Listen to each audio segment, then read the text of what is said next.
boleh nak join Google Meet ataupun Google Classroom, dia akan apa ini boleh tengok kembali lah, boleh tengok kembali video yang saya sudah rakam itu ya. Kalau kamu tengok di handphone ataupun kalau kamu tengok di komputer kamu, ada tunjuk sedang dirakam ya.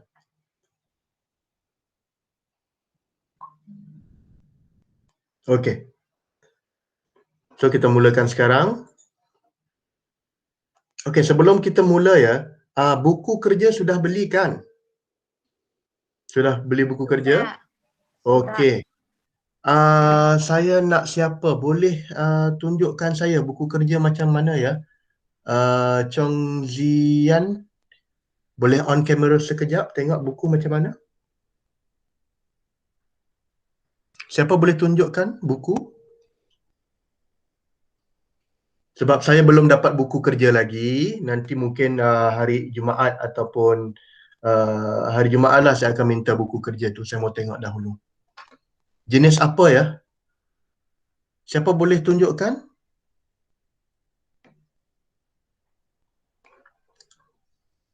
Okey, Balkis, terima kasih. Hebat, praktis hebat PT3. Warna apa tu? Warna pink, merah ya. Okey, terima kasih. Terima kasih, boleh tutup. Baik. Okey. So itu buku kerja kita. Kalau ada yang belum beli, nanti sekolah akan uruskan kemudian ya. Sepatutnya kamu sudah beli buku hari Sabtu yang lepas kan? Ada yang belum tak? Kalau ada yang belum beli, nanti kemudian baru sekolah akan uruskan ya pembelian buku kerja. Dan buku teks juga akan diuruskan kemudian. Kita buat berperingkat-peringkat ya. Step by step, level by level ya. Sebab tak mau bagi sekolah sesak. Ya, macam contohnya hari ini ke hari besok ke hari ini lebih kuranglah akan ada pemberian dan pemulangan dan pemberian buku teks untuk tingkatan 4 dulu. Kita akan buat step by step. Okey. Saya tahu buku teks pun kamu belum dapat lagi kan? Tapi tidak mengapa. Right? Itu yang pertama. Kemudian yang kedua, Google ID. Kalau yang semua yang join ini saya rasa semua sudah ada Google ID, bagus. Ya. Nanti saya akan beritahu di dalam grup siapa ya daripada kamu form 1 yang sudah lupa Google ID yang MOE itu ya, yang MOE itu. Kalau ada yang sudah lupa nanti boleh beritahu saya lah dalam grup Telegram nanti ya. Ataupun nanti kamu beritahulah kawan-kawan yang tidak dapat join. Macam sekarang, berapa orang sekarang? 20. Bukan 20 ni, 18 orang. Sepatutnya satu gamma ada berapa orang? Saya rasa sepatutnya satu gamma ada, nanti saya cek. Satu gamma sepatutnya ada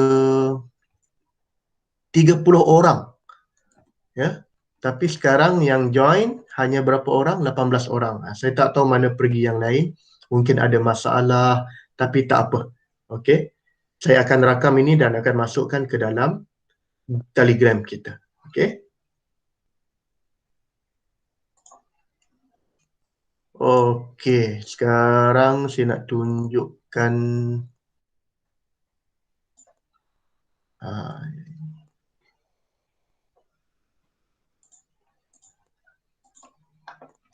okey. Boleh nampak apa yang saya share? Boleh. Okey, bagus. Dan ini adalah saya ambil daripada buku teks ya. Dan minggu lepas kita sudah belajar sedikit pengenalan ataupun kandungan di dalam geografi. So hari ini kita akan cuba masuk bab 1, kemahiran geografi iaitu arah. Okey. Sebab kita hanya jumpa seminggu sekali, tak apa, kita akan buat perlahan-lahan lah, tidak ada masalah ya. Okey. Dan saya rasa kamu sudah download buku teks ya. Pastikan sudah download buku teks. Saya rasa sudah bagi link sudah bagi link ke belum ya? Saya tak sure. Tidak mengapa, nanti kita boleh buat itu kemudian. Okey. Boleh nampak ya?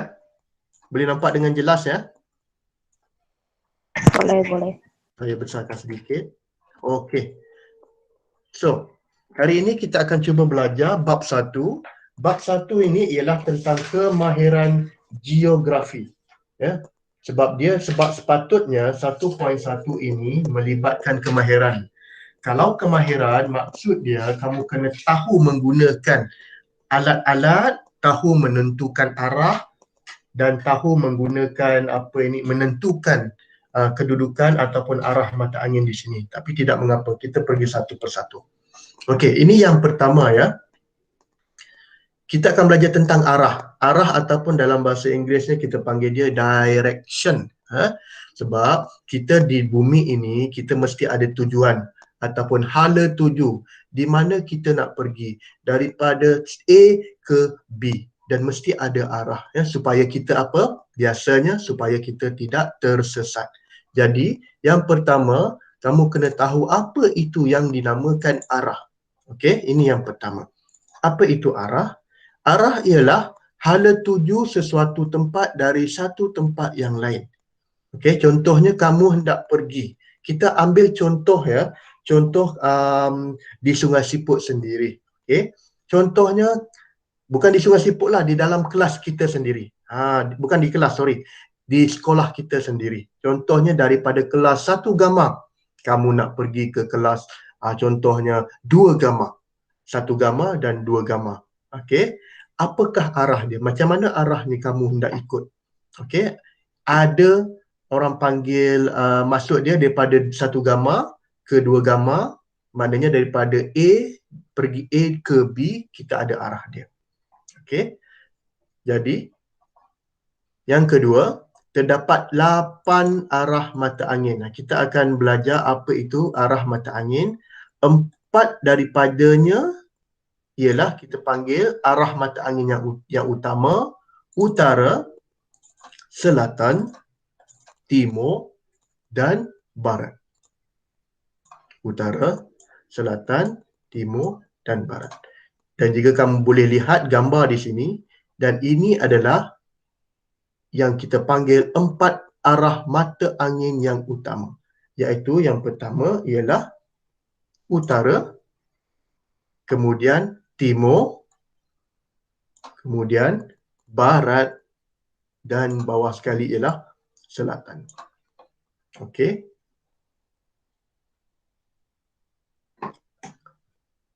Utara, selatan, ini yang utama.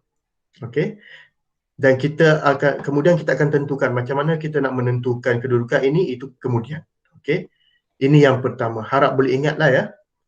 4 arah mata angin yang utama. Okey. Kemudian selain daripada 4 yang utama, kita juga ada yang kita panggil arah mata angin perantaraan. Okey, perantaraan itu contohnya di antara mata angin yang utama, dia ada perantaraan. Contohnya di antara, kalau you tengok di sini, kalau kamu tengok di sini, contohnya utara ini ialah mata angin yang utama. Timur pun ialah mata angin yang utama. Dan ini yang dipanggilkan perantaraan antara utara dengan antara timur. Dia ada mata angin perantaraan di sini, lebih kurang 90 darjah, 45 darjah di sini. Dan ini kita panggil mata angin perantaraan. Okey, jadi kamu kena tahu apa itu mata angin perantaraan. Selain daripada mata angin utama, mesti ingat mata angin perantaraan, iaitu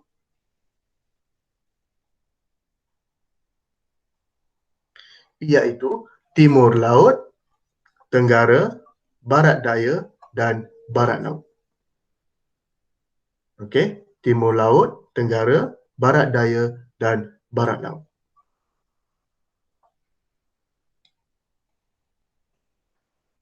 Antara utara dengan timur, timur laut. Antara timur dengan selatan, kita panggil tenggara. Antara selatan dengan barat daya, kita panggil dia barat daya. Antara barat dengan utara, kita panggil barat laut. Dan ini kena ingat. Boleh? Boleh ya? Ada masalah? Tak ada. Okey, bagus. Dan kamu boleh ringkaskan lah ya. Jangan risau, boleh ringkaskan. Utara ni kamu ambil sebagai, kamu boleh tulis sebagai U, selatan S, T ini, timur ni sebagai T dan barat sebagai B. Kemudian, barat laut ini kamu boleh buat sebagai BL, barat daya sebagai BD, tenggara sebagai TG dan timur laut sebagai TL. Itu boleh diringkaskan. Okay, ini yang pertama kita kena tahu. Right? Okey. 1.2. Cara menentukan arah mata angin menggunakan matahari. Kita sudah belajar 1.1, kita dah belajar arah angin iaitu utara, selatan, timur dan barat. Itu yang utama kan. Sekarang pula macam mana kita nak tentukan di manakah utara, di manakah selatan, di kedudukan kita yang sekarang. Ya. Kalau kamu di luar, contohnya kamu keluar rumah ataupun kamu sekarang berada di rumah kamu di dalam bilik, kamu sekarang agak-agak kamu menghadap ke mana? Macam saya sekarang, saya sedang duduk menghadap ke mana agak-agak. Ya? Kalau belah kiri saya menghadap ke mana? Sebelah kanan saya menghadap ke mana? So, ada cara untuk menentukan arah mata angin di sini. Yang pertama, cara dia ialah dengan menggunakan matahari. Menggunakan matahari. So, bagaimana? Kita tengok gambar dia di sini dahulu. Cara yang pertama ialah, tengok yang pertama di sini, berdiri menghadap ke arah matahari terbit. Okey, ini langkah yang pertama. Berdiri menghadap ke arah matahari terbit. Matahari terbit tu maknanya semasa waktu pagi lah kan. Waktu pagi kamu nampak matahari terbit di mana itu, di ufuk. Jadi kamu tengok dan berdiri menghadap matahari itu. Okey. Yang kedua, arah di hadapan anda ialah timur, manakala di belakang anda ialah barat. Okey. Sebab kebiasaannya bila matahari naik, arah matahari naik itu biasanya ialah arah timur. Okey. Dan arah belakang itu biasanya arah barat. Okey. Yang ketiga, kamu depakan kedua belah tangan. Tangan kiri sepatutnya akan menunjukkan utara dan tangan kanan sepatutnya menunjukkan arah selatan. Seperti mana yang di dalam gambar ini. Okey. Ini yang cara yang pertama lah. Dan kalau kamu nampak bayang ini ya, jika kamu nampak bayang ini menunjukkan ke arah barat. Okey. Biasanya matahari naik di arah timur. Ini matahari naik arah timur. Dan matahari akan tenggelam, ini waktu petang lah atau waktu senja, di arah barat. Okey. Waktu pagi-pagi lah yang sesuai. Ya, dalam waktu macam sekarang, saya rasa dalam pukul 9 ke, dalam pukul 10, kalau kamu berdiri di luar ataupun kamu just letakkan letakkan kayu saja dan kita boleh tengok bayang kita. Ini bayang kita ya. Kita boleh tengok bayang kita di sini dan ini menentukan kita punya arah itu di mana. Secara kebiasaan dia. Okey. Dan tengok balik di sini, mesti tahu juga di manakah dia punya arah mata angin perantaraan di sini. Okey? Boleh faham ini ya? Ini cara yang pertama, kita gunakan matahari. Tapi kamu kena ingat, di manakah arah apakah matahari itu naik? Waktu pagi ya, waktu pagi kita tengok matahari itu akan naik, itu ialah arah barat. Belakang matahari tenggelam, matahari jatuh waktu petang, itu ialah arah barat. Yang matahari naik tadi arah timur. Ya, matahari naik arah timur. Okey. Kemudian kalau sebelah kiri, sebelah kiri ialah utara dan sebelah kanan ialah arah selatan. Boleh faham yang ini? Boleh saya sambung? Boleh. Okey, bagus. Ini cara yang pertama. Menggunakan apa yang kita panggil menggunakan matahari. Okey. Tengok cara yang kedua. Dan ini kamu boleh tentukan sendirilah ya. Boleh tentukan sendiri di rumah. Mungkin lepas ini saya akan suruh kamu buatlah kalau ada matahari lah. Masalah dia di sini, kalau ada matahari baru kita boleh tentukan. So macam mana kalau pagi-pagi masih mendung, waktu hujan, awan tutup matahari, kamu tak boleh nampak matahari. Tidak ada bayang. Tak ada bayang di sini. Jadi macam mana kamu hendak menentukan arah? Ini kalau ada matahari, okey. Kalau matahari keluar, terik, terang, ada bayang, kita boleh tentukan. Kalau tidak ada matahari, bagaimana? Ini cara yang kedua. 1.3, kita boleh menggunakan kompas. Gunakan kompas. Okey.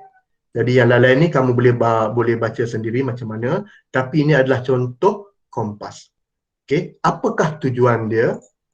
Okey. Tujuan dia di sini menentukan arah dengan tepat. Yang matahari tadi itu dia tidak berapa tepat lah. Tapi itu just orang panggil basic saja. Asas untuk menunjukkan arah. Tetapi dengan adanya kompas boleh menunjukkan arah dengan tepat di mana utara, di mana mata angin itu ya. Dan kalau kamu lihat di sini, dia ada 3 komponen di dalam kompas ini. Yang pertama ialah dia punya perumah. Yang kedua kita panggil dia pemuka. Dan ketiga kita panggil dia jarum kompas. Okey.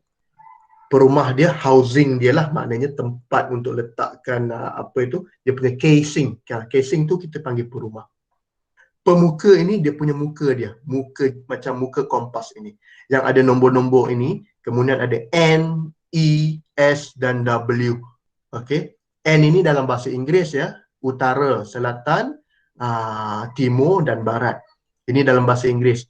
E ini adalah east. W ni adalah west. West ini bahasa Inggeris. Dalam bahasa Melayu kita panggil barat. Ini bahasa Inggeris. Kemudian jarum dia kompas. Okay. Jadi kalau kamu tengok kompas ini, di manakah jarum itu selalu menunjukkan? Cuba beritahu saya. Jarum ini selalu tunjuk di bahagian mana? Di arah mata angin mana? Utara. Ya, betul. Kalau kamu lihat, jarum ini, kompas ini, walaupun kamu kedudukan dia macam mana sekalipun, dia punya jarum itu tetap menunjukkan ke arah utara. Okey, ini dia punya, orang panggil dia apa yang special tentang kompas ini ya. Selalu utara. Okey. Kenapa selalu di utara? Sebabnya di sini kerana dipengaruhi oleh tarikan magnet dari kutub utara bumi. Daripada kutub utara bumi. Sebab bumi kita, dia ada magnet yang besar. Okay? Dan jarum yang kecil ini, yang ringan ini, dia boleh tentukan di mana kedudukan magnet utara bumi ini. Okay? Alright. Boleh faham ini ya. Dan di dalam ini kompas juga ada arah mata angin utama dan ada arah mata angin perantaraan. Ya, ini mata angin utama dan ini mata angin perantaraan. Ini kena ingatlah ya. Baik. Okey, yang lain boleh baca. Dan ini adalah contoh-contoh kompas. Kompas ni sebenarnya sudah wujud lama dahulu. Sebenarnya hanya menggunakan jarum dan kita boleh buat kompas sendiri ya. Dengan hanya menggunakan jarum dan mungkin jarum itu kamu letakkan di atas kertas. Kemudian kertas itu terapung di dalam air dan kamu akan lihat jarum ataupun paperclip itu dia akan bergerak dan akan menunjukkan ke satu arah, iaitu arah utara. Utara dan arah selatan. Dan kita boleh buat kompas ini sendiri ya. Dan kamu boleh tengok ini di dalam buku teks ini, pelbagai jenis kompas. Okey. Alright.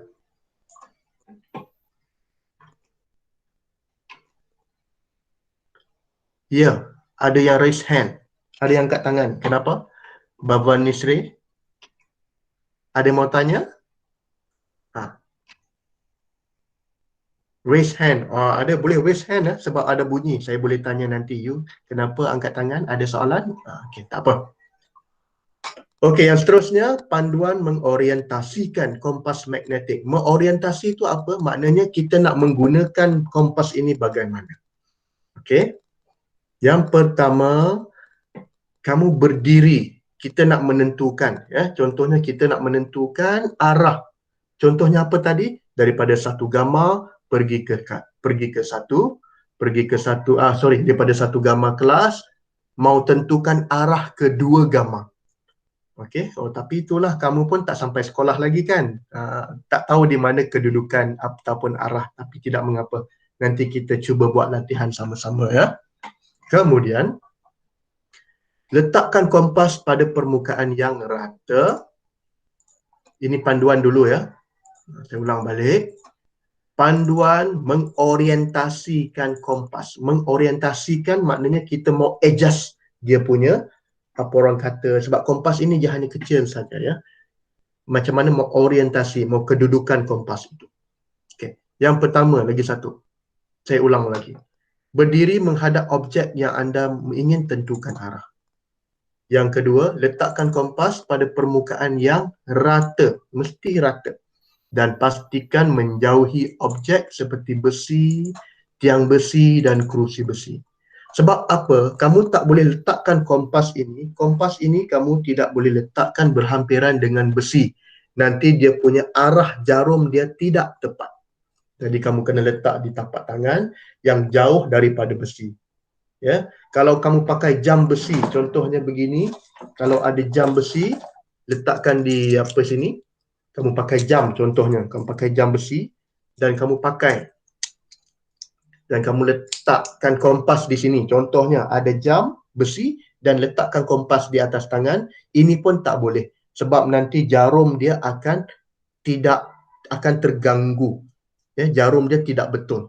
Jarum dia tidak akan betul sebab ada gangguan daripada besi. Itu yang utama ya kalau dengan kompas ini. Ya. Yang ketiga, orientasikan kompas perlahan-lahan dengan memusingkan kompas perlahan-lahan sehingga jarum menunjukkan arah utara. Okey. Dan kamu lepas tu, kita akan buat lepas ini ya. Lepas ni mungkin kalau ada masa kita ke sekolah, kita akan buat benda ni. Gerakkan kompas itu ke arah utara. Baik. Dan kita akan dapat menentukan objek dengan berpandukan kompas. Baik. Alright. Ini sebenarnya ada aktiviti ni tapi tidak mengapa. Okey, boleh faham ya? Boleh faham dahulu ya. Kita di online ini saya cuma tunjukkan bagi kamu faham dahulu sebelum kita boleh buat aktiviti ataupun aktiviti di rumah kemudian. Okey, faham ya? Boleh kan? Baik. 1.4. Sudut bearing sudutan. Apa ini bearing sudutan? Dia daripada perkataan sudut ataupun angle. Angle tu maknanya berapa darjah. Betul? Kalau satu pusingan, berapa darjah? Kalau satu pusingan bulatan, kita panggil dia 360 darjah kan? Kalau sudut tepat, berapa? 90 darjah. Macam ini. Dan biasanya untuk menentukan bearing, kita menggunakan kita gunakan jangka sudut ataupun protractor untuk menentukan sudut ataupun bearing sudutan. Kita panggil dia bearing sudutan. Okey. Dan jika kamu tengok di sini, utara di sini, utara atas ialah 0 ataupun 0 darjah utara ataupun 360 darjah utara. Ini bagi utara. Dan timur berapa darjah? Timur 90 darjah di timur. Selatan ialah 180 darjah dan barat 270 darjah. Ini pun saya rasa simple, senang saja. Dia punya sudutan dia ya, sudut dia. Okey. Ini yang bearing, kita panggil dia bearing sudutan. Dan macam mana untuk membaca? Biasanya kita daripada utara, kemudian ke timur, kemudian timur ke selatan, dan selatan ke barat, dan barat kembali ke utara. Okey. Biasanya kalau bearing sudutan 90 darjah, contoh di sini sudutan dia ialah 90 darjah. Maknanya apa arah dia? Kalau 90 darjah maknanya arah mana? Arah mana? Timur. Ya, kalau 90 darjah maknanya arah timur. Okey. Kalau arah barat 270 darjah. Okey. Bagaimana pula kamu rasa kalau bearing sudutan dia ialah 45 darjah. Contoh macam ini. Saya bagi satu line. Ini 45 darjah. Kamu rasa ini arah mana? Bearing sudutan 45 darjah, kamu rasa mana? Timur laut. Timur, timur laut. Yes, betul. Itu kita panggil je arah angin perantaraan, ya. Betul ya? Okey, betul. Dan ini pun kamu kena ingat jugalah ya. Okey. Simple saja. Baik.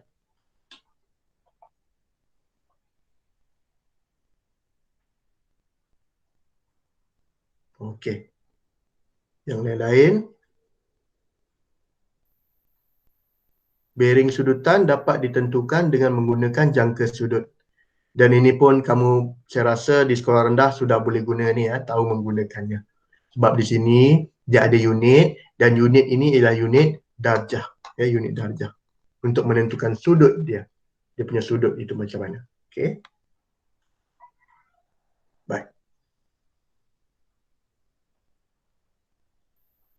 Ini pun sebenarnya kemahiran juga ya. Tak apa, kita terangkan, saya terangkan ini dahulu. Langkah-langkah untuk mengukur bearing sudutan. Yang pertama, kita tentukan dua titik, iaitu titik X dan titik Y.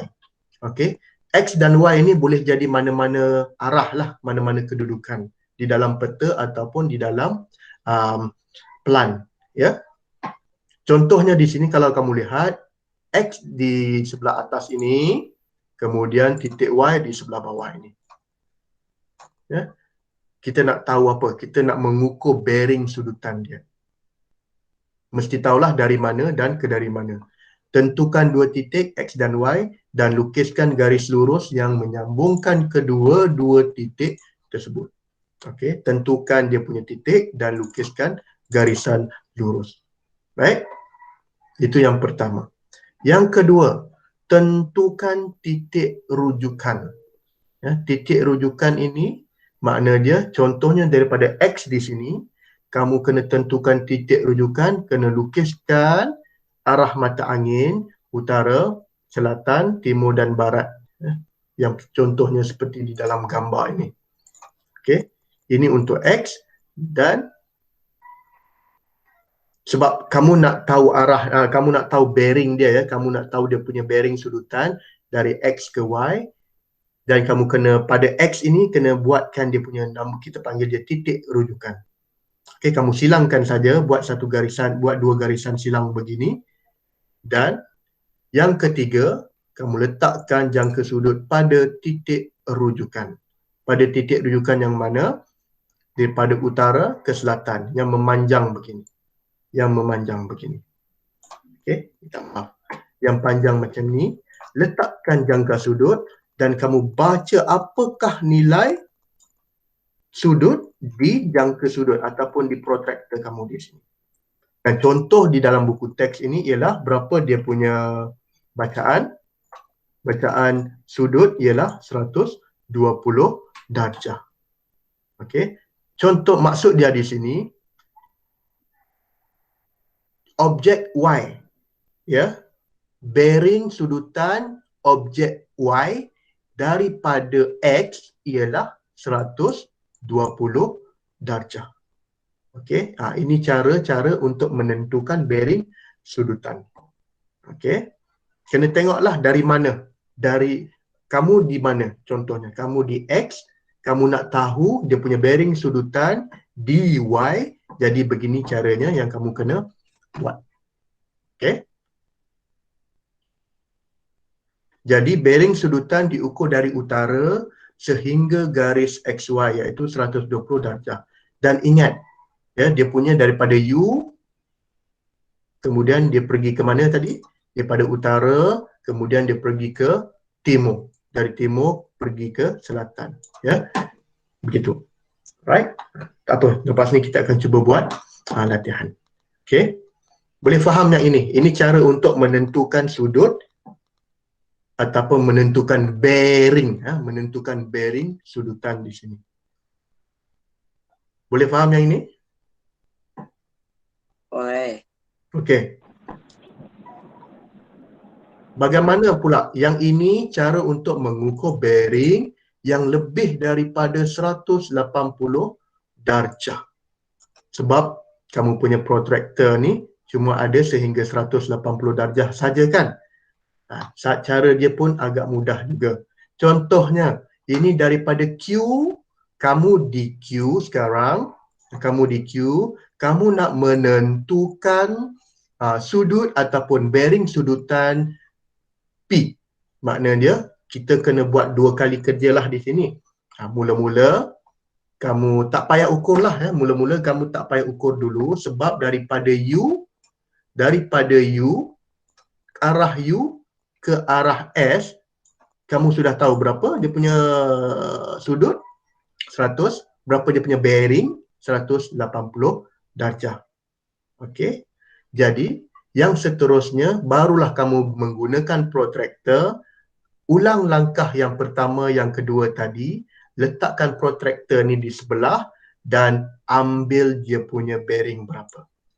Okey, macam contohnya, bearing yang kedua daripada selatan ke timur ini ialah 120 darjah. Okey. Jadi, berapakah sudutan di sini? Kalau kamu tengok sini, maknanya 180 darjah campur dengan 120 darjah. Jadi bearing dia, bearing sudutan P daripada Q ialah berapa? 300 darjah. Ya, ini jawapan dia.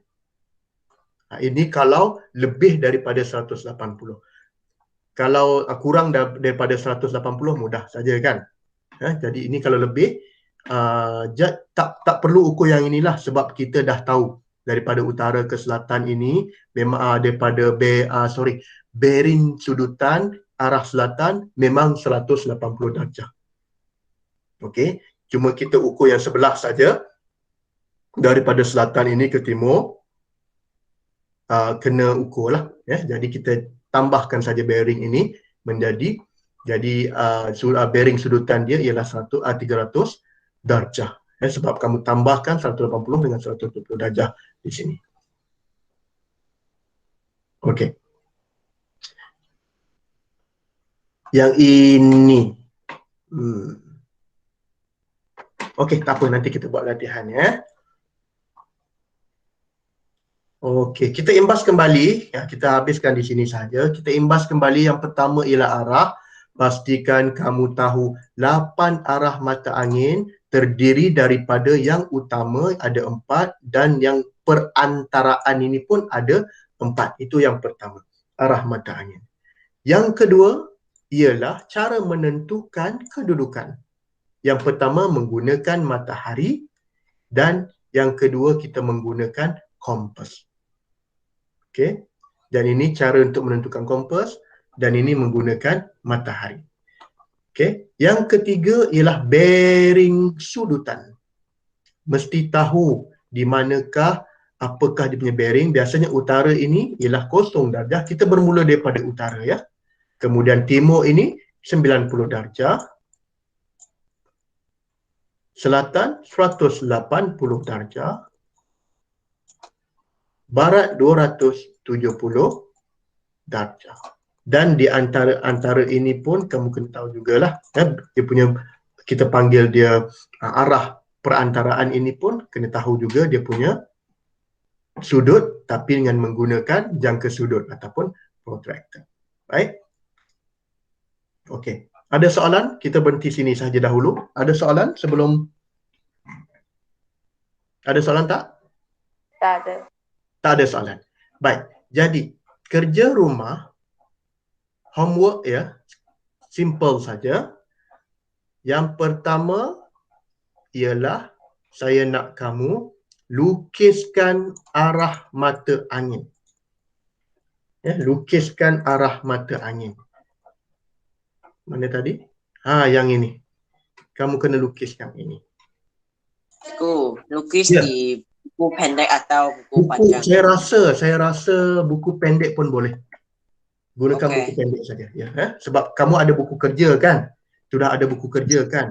Gunakan buku pendek dahulu. Ini sebagai tambahan ya. Okey, yang pertama, dengar baik-baik ya kelas. Kita nak habis dah ni.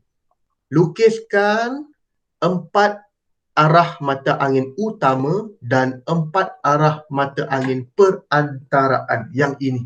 Lukiskan cantik-cantik. Tapi tak payah cantik lah kot. Lukiskan besar ya. Lukiskan arah mata angin ini. Perantaraan dengan apa ni? Dengan utama. Itu yang pertama.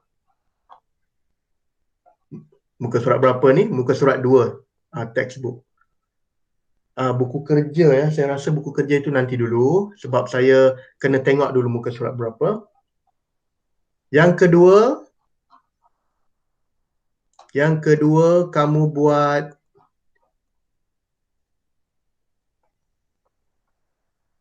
sekejap ya.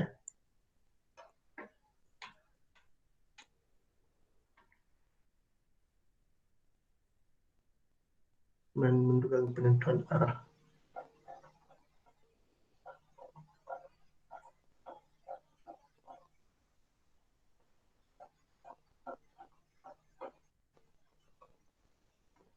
Sekejap ya, sekejap.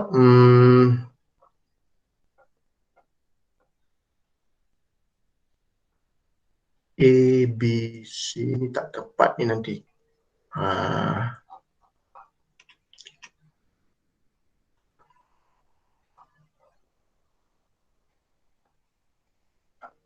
Okey, tak apa kelas. Sebab buku teks kamu belum dapat lagi kan? Kamu tak dapat buku teks lagi. Okey, jangan risau. Nanti saya akan bagikan latihan ini di dalam Telegram.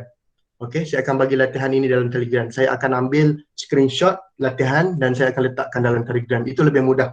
Ya, tak payahlah kamu buka buku teks digital itu ya. Faham ya?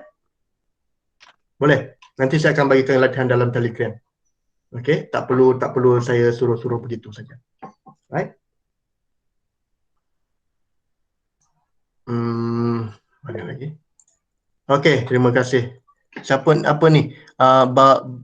Bavanisri. Betul, saya cakap. Bavanisri Kumara. Okey. Terima kasih.